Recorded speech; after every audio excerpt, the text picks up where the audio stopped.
நண்பர்களுக்கு வணக்கம். தினம் ஒரு தாவரம் நிகழ்ச்சியில் இன்னைக்கு லேண்டைனா கேமரா கூத்தன் குதும்பைன்னு சொல்லுவாங்க. இதை நார்மலாக எல்லா இடத்துலையும் உண்ணி செடின்னு சொல்லுவாங்க. உன்னிப்பூ, உன்னிக்காய் அப்படின்னு சொல்லுவாங்க. உண்ணி செடி இது. இதோட பூக்கள் ரொம்ப அழகாக இருக்கும் பார்க்குறதுக்கு. இதோட செடிகள் பார்த்தீங்கன்னா ஒரு குறும் புதர்ன்னு சொல்லலாம். புதர் போன்ற நிறைய அடர்த்தியாக வளரக்கூடியது. இதில் இந்த தண்டுகளில் பார்த்தீங்கன்னா ரொம்ப ஸ்ட்ராங்காக இருக்கும் தண்டுகள். அதில் முட்கள் நிறையா இருக்கும். பூக்கள் அழகாக இருக்கும்.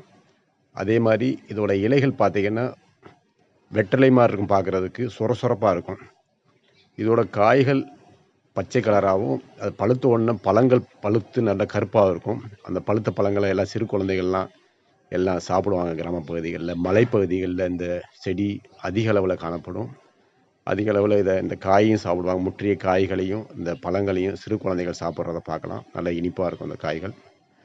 இந்த லேண்டனா கேமரான்னு சொல்கிறக்கூடிய கூத்தன் குதும்பை உண்ணி செடியில் நிறைய மருத்துவ குணங்கள் இருக்குது. இந்த உண்ணி செடியோட இலைகள் ஒரு 5 இலைகள் எடுத்துக்கணும். அதிகமான இலைகள் இதை எடுக்கக்கூடாது. 5 இலைகள் எடுத்துக்கிட்டு ஒரு பூக்கள் ஒரு கொத்து பூக்கள் எடுத்துக்கோங்க. இல்லைன்னா அந்த பூக்கள் அந்த கொத்தில் உள்ள பூக்களை சிறு சிறு பூக்களாக சின்ன சின்ன டியூப் மாதிரி இருக்கும், பார்க்குறதுக்கு மைக் செட்டு மாதிரி இருக்கும். அப்படி சின்ன சின்ன பூக்களை ஒரு 20 பூக்கள் எடுத்துக்கிட்டு நீரிட்டு பனங்கற்கண்டு சேர்த்து காய்ச்சி வடிகட்டி குடிச்சிட்டு வரனால காய்ச்சலை இது சரி செய்யக்கூடியது. எந்தவித காய்ச்சலுக்கும் இது ஒரு நல்ல மருந்தாகும்.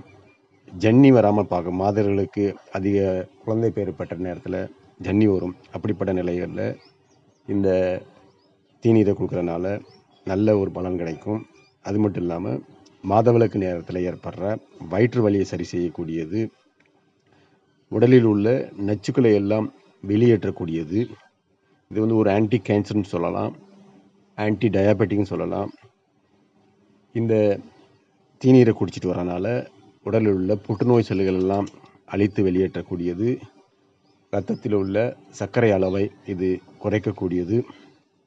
சர்க்கரை நோயாளிகள் இனிப்பு சேர்க்காமல் குடிக்கலாம்.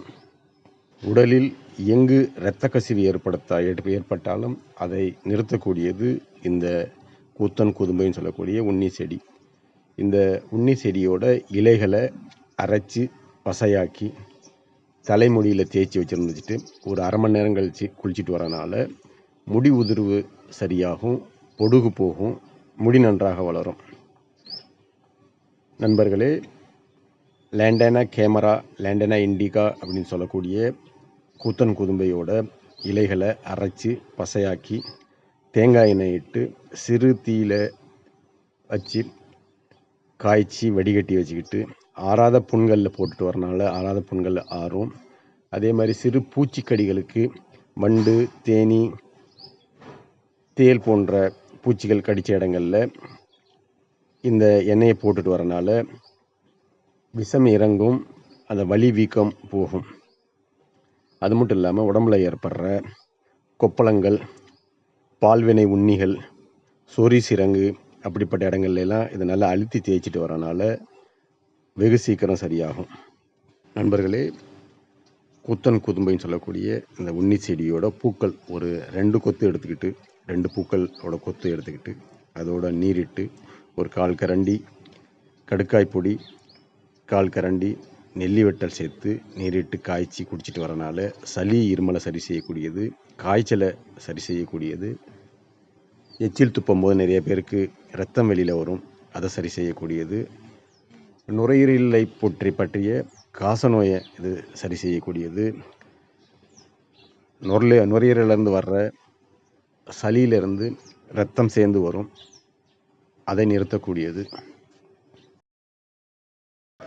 நண்பர்களே, லேண்டனா கேமரா உண்ணி செடியோட இலைகள் ஒரு 5 இலைகள் எடுத்துக்கிட்டு ஒரு 2 பல் பூண்டு தட்டி போட்டு நீரிட்டு காய்ச்சி தலைவலி இருக்கும்போது, மூட்டு வலி இருக்கும்போது, பல்வலி இருக்கும்போது குடிச்சிட்டு வரனால தலைவலி, மூட்டு வலி, பல்வலி சரியாகும்.